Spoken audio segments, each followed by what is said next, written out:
Hello viewers, আজকে চলে এসে পড়েছি আমাদের পাশের বাড়িতেই আঙ্কেলের সাথে। ওইটাকে রিং জাল বলা হয়। সেটা অনেক মাছ নাকি ধরা হয়, মানে এটার চতুর্দিকে মাছ ঢুকে দেখতে পারতেছেন। তাই আজকে সকাল সকাল চলে আসছি আঙ্কেলকে নিয়ে মাছ ধরার জন্য। আশা করি ভিডিওটা সবাই ফুল দেখবেন। মাছ আমরা কতগুলা জালে, একটি জালে মাঝে কতগুলা মাছ পাই সেটা দেখার জন্য। দেখতে পারতেছেন ভিতরে দেখা যাইতেছে মাছগুলা লাফাচ্ছে, মনে হয় অনেক মাছ হবে। আশা করি যত সময় জালটা না তোলা হবে, জালটার নাম বলা হয় রিং জাল। আশা করি রিং জাল সবাই চিনেন। এই যে দেখতেছেন মাছগুলা, মনে হয় অনেক মাছ পাবো আজকে। আমার ভাগ্যটা আজকে দেখবো আমার ভাগ্যের মাঝে কতটুকু মাছ পড়ে। আজকে আঙ্কেলকে বললে আসছি যা মাছ পাবো সব কিছু আমি নিয়ে যাবো। ওয়াও ওয়াও, অনেক মাছ।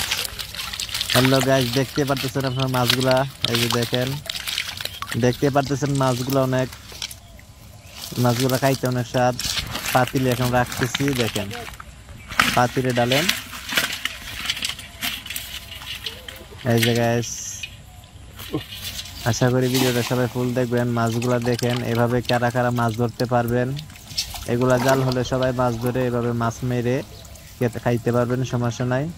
মাছগুলা দেখেন, মানে কোনো ফরমালিং ছাড়া মাছ। এখন তো ভাই সব মাছই ফরমালিং থাকে।